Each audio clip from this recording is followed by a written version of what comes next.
Hello students, this is a second part of a chapter 3.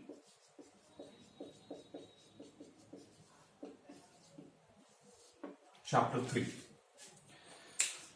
In the previous video we have covered the accounting principles, concepts and conventions. Hope that video is very clear to all of you. Now, in that video, what we discussed about GAAP. What is GAAP? GAAP is generally accepted accounting principles. In that video, we have discussed the generally accepted accounting principles. In that we have studied the concepts and conventions. Under concepts we have studied the assumptions what we have to take, and in the conventions we have studied the different principles. Approx 11 principles we have discussed. Now, when we are talking about GAAP, this is generally accepted accounting principles. In this we have to study the AS. Now what is AS? AS is accounting standards, and we have to study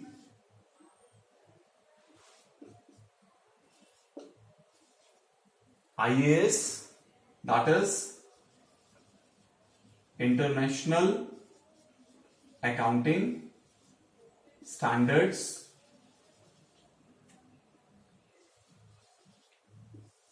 Now, further what we have to study, that is IFRS. Now, what is IFRS? That is International Financial Reporting Standards.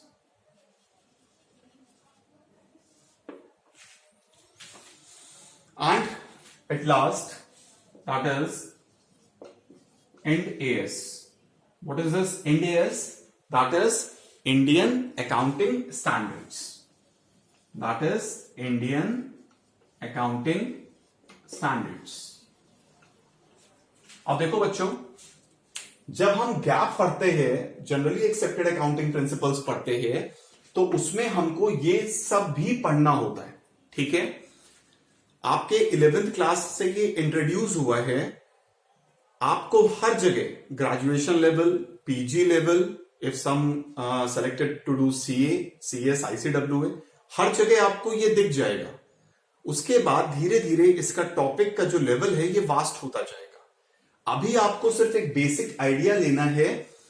आपको accounting standards क्या होते हैं, international accounting standard क्या होते हैं, international accounting standard board क्या होता है, IFRS क्या है, इंड अकाउंटिंग स्टैंडर्ड्स क्या होते हैं. आपको ये बहुत ही शॉर्ट में पढ़ना है. डिटेल में आप पढ़ेंगे जब आप ग्रेजुएशन लेवल पे जाएंगे. ठीक है, अब देखो इससे शुरू करते हैं, गैप से. Generally accepted accounting principles. आपको भी समझ में आ रहा होगा कि वो प्रिंसिपल्स जो जनरली हर एक जगह पे जहां पर भी अकाउंटिंग हो रही है वहां पर वो प्रिंसिपल्स को फॉलो किया जा रहा है. That is generally accepted accounting principles. ठीक है, अब देखो जरा इसको हम लोग थोड़ा सा और डीप पे जाते हैं. एक होता है हमारा नेशनल और एक होता है इंटरनेशनल. एक होता है नेशनल गैप और एक होता है इंटरनेशनल गैप. अब इसको ध्यान से समझना है, आपको भी समझ में आ गया होगा. नेशनल गैप का मतलब है जो पर्टिकुलर कंट्रीज जब अपना खुद का प्रिंसिपल्स बनाती हैं वो कहलाता है नेशनल गैप.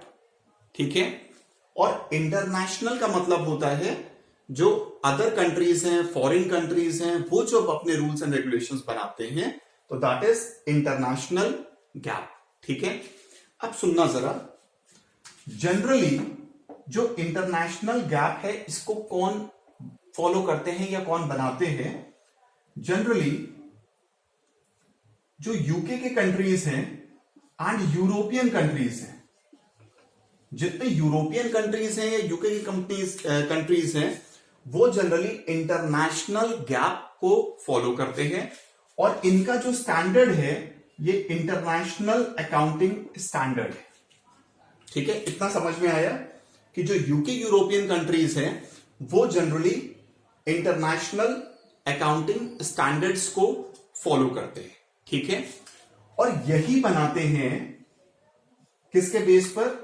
यही कहलाता है आपका, देखो जरा अच्छे से, IFRS, international financial reporting standards.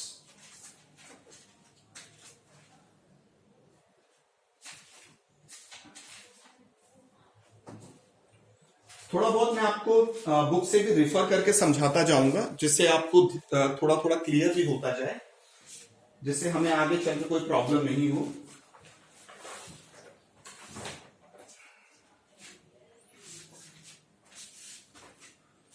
देखो बच्चों, जो ये इंटरनेशनल अकाउंटिंग स्टैंडर्ड है, इसी का जो IFRS है ये न्यू वर्जन है। मतलब जो इंटरनेशनल अकाउंटिंग स्टैंडर्ड्स हम बोलते हैं, जो US हो गया, UK हो गया, यूरोपियन कंट्रीज हो गया, हम यहां पे US भी लिख सकते हैं, कोई प्रॉब्लम नहीं है, US हो गया, यूरोपियन कंट्रीज हो गया, तो वो इंटरनेशनल अकाउंटिंग स्टैंडर्ड्स फॉलो करते हैं और उनका ही न्यू वर्जन है IFRS। ठीक है, अब इसको देखो जरा, जो हमारा नेशनल गैप है इसका जो न्यू वर्जन आया, ये आया हमारा IND AS, जिसको आप इंडियन अकाउंटिंग स्टैंडर्ड्स बोलते हैं। और ये कैसे बना? ये बोल रहे हैं कि this is prepared in line with IFRS। This is prepared in line with IFRS। इसका मतलब क्या हुआ कि जो IFRS है, IFRS की ही बेस पर हमने इंडियन अकाउंटिंग स्टैंडर्ड्स बनाए हैं। ठीक है, अब आप बोलोगे कि सर अगर IFRS की लाइन पे ही बनाने थे तो डायरेक्टली IFRS फॉलो कर लेते। जब यहां पर US और यूरोपियन कंट्रीज फॉलो कर रहे हैं तो IFRS डायरेक्ट फॉलो कर लेते। फिर इन्होंने अपना इंडियन अकाउंटिंग स्टैंडर्ड क्यों बनाया? ठीक है, अब देखो इसमें दो चीजें होती है, देखो इस चीज को समझने की कोशिश करना। जो IFRS होता है, जो IFRS है ये दो तरीके का है। ठीक है, देखो या तो आप इसको एडॉप्ट करो, मतलब एडॉप्ट करने का मतलब क्या होता है, या तो आप इसको पूरा पूरा अप्लाई कर दो, जैसा IFRS है ऐसा ही हमारी कंट्री में भी फाइनेंशियल रिपोर्टिंग स्टैंडर्ड बनेगा, और या फिर कन्वर्ज कर दो।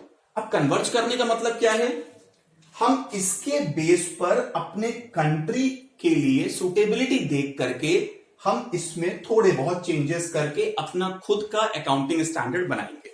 ठीक है, अब समझना बात को, इतनी देर से हम बात कर रहे हैं, क्यों बात कर रहे हैं, क्यों अकाउंटिंग स्टैंडर्ड्स की बात कर रहे हैं, क्यों इंडिया इतना फॉलो कर रहा है इसको।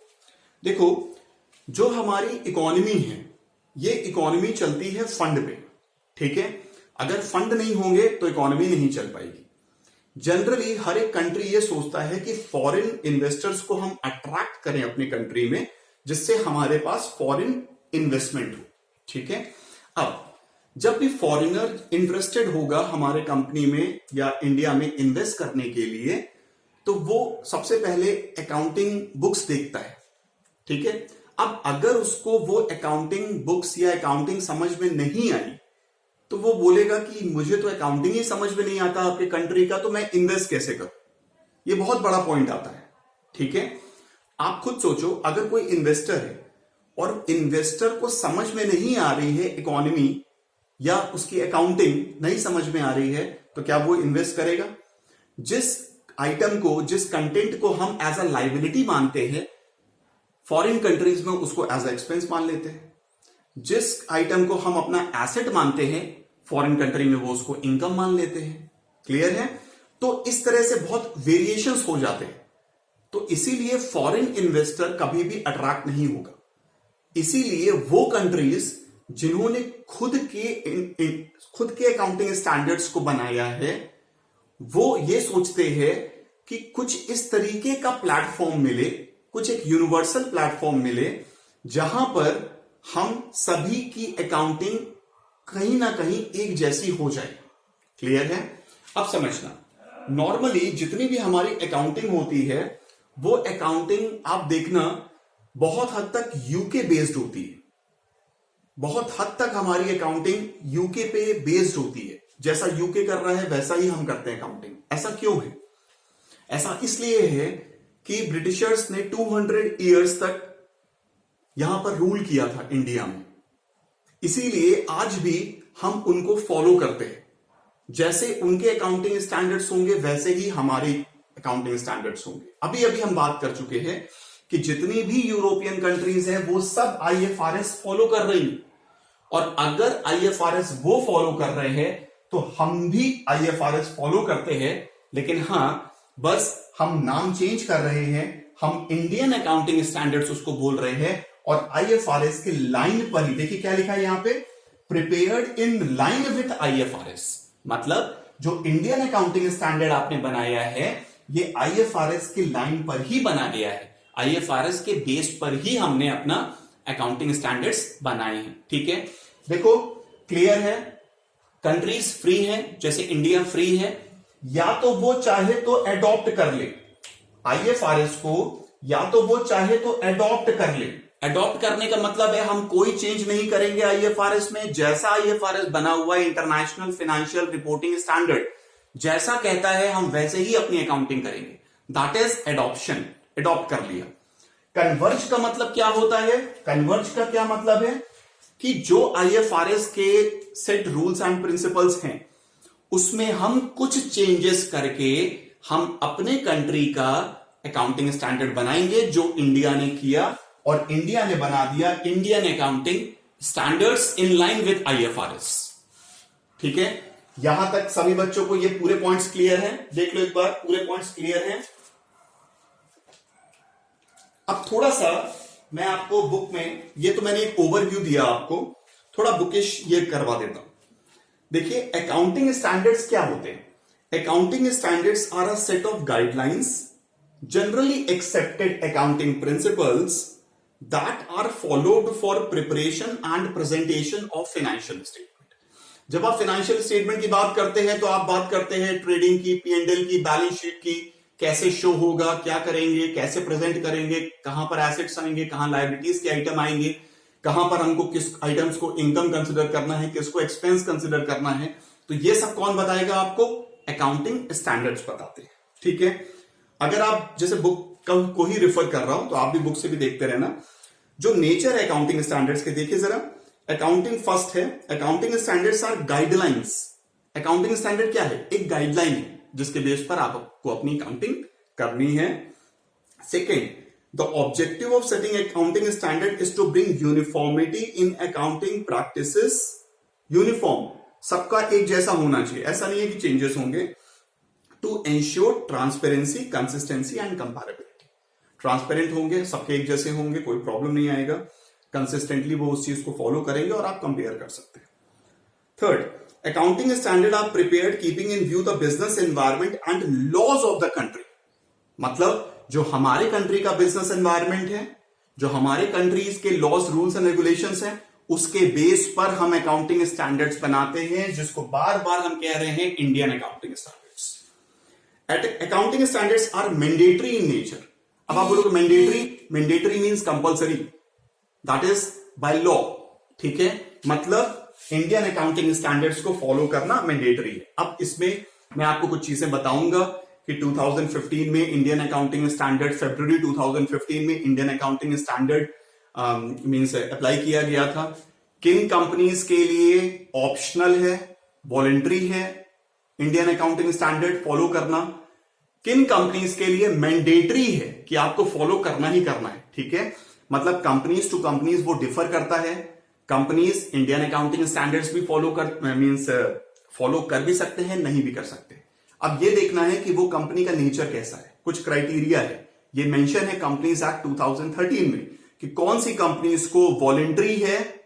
वॉलेंट्री मतलब that is as per your wish, ठीक है। If you want to follow Indian accounting standards then you follow, otherwise no problem. But to some companies, it is mandatory. Anyhow, you have to follow the accounting standards. Clear? Indian accounting standards. चलो आगे बढ़ेंगे। थोड़े flexible होते हैं, मतलब options दिए गए हैं, चेंज कर सकते हैं, जैसे डिफरेंट मेथड्स है, जैसे डिप्रिशिएशन मालूम है आप लोगों को। इसमें जब आप आगे पढ़ोगे तो कुछ मेथड्स भी पढ़ोगे कि एक SLM मेथड होता है, एक DBM मेथड होता है, स्ट्रेट लाइन होता है, एक डिमिनिशिंग बैलेंस होता है। अब दो मेथड दे दिए, ठीक है। दोनों में से एक कोई ऑप्ट कर लो, ऐसा। तो मतलब फ्लेक्सिबिलिटी भी है अकाउंटिंग स्टैंडर्ड्स में। चलो अकाउंटिंग स्टैंडर्ड्स क्लियर है, ठीक है। आगे बढ़ते हैं, देखो जरा बात करते हैं IFRS की, ठीक है। अब IFRS तो मैंने आपको यहां पर समझा ही दिया, ठीक है, कि इंटरनेशनल फाइनेंशियल रिपोर्टिंग स्टैंडर्ड्स को फॉलो करना हमारे लिए इसलिए जरूरी है कि ग्लोबलाइजेशन हो चुका है, ठीक है। अगर हम फॉरेन इन्वेस्टर्स को अट्रैक्ट नहीं करेंगे तो हमारे पास फॉरेन करेंसी नहीं आएगा। अगर फॉरेन करेंसी आपके पास नहीं आएगा तो इकोनॉमी को कैसे बूम करोगे? क्लियर है। हर एक कंट्री ये सोचता है कि हमारे पास फॉरेन करेंसी हो, ठीक है। चलो इस और आगे बढ़ लेते हैं इसमें, ठीक है। इसमें और क्या दिया हुआ है, हम पढ़ चुके हैं IFRS के बारे में, ठीक है। एक बार आप इसको देख लो अच्छे से।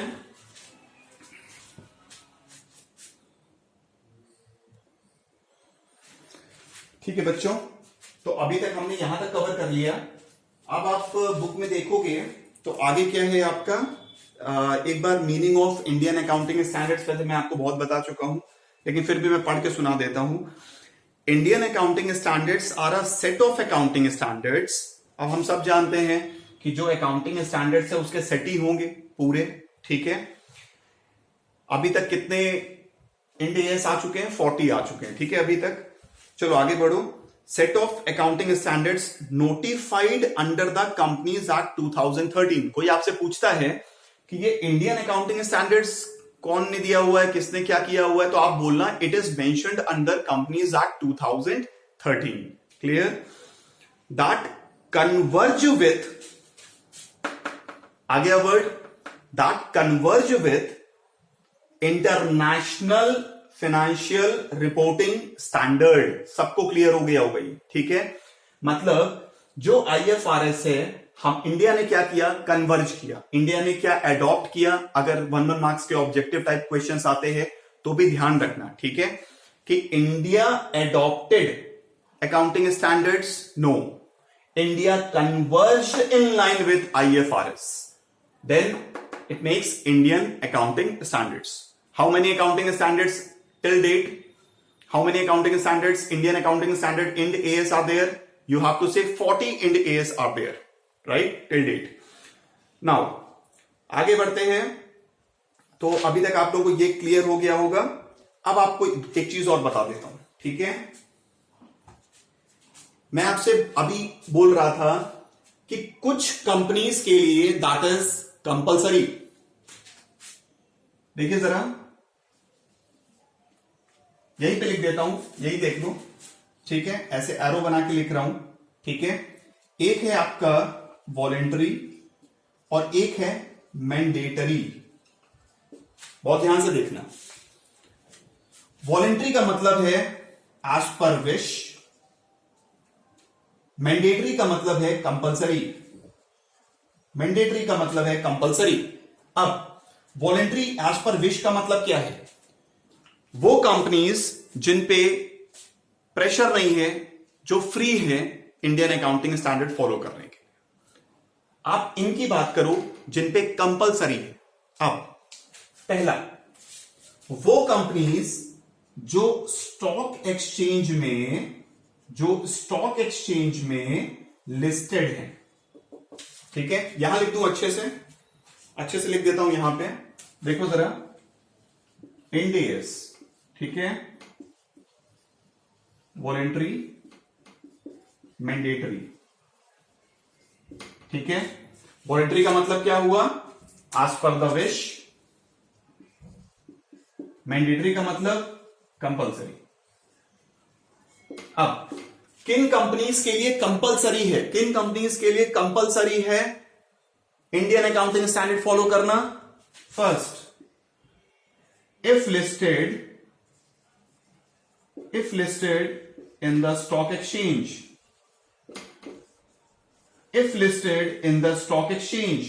मतलब वो कंपनीज जो लिस्टेड हैं स्टॉक एक्सचेंज में, that is very compulsory for them to follow Indian accounting standard, right.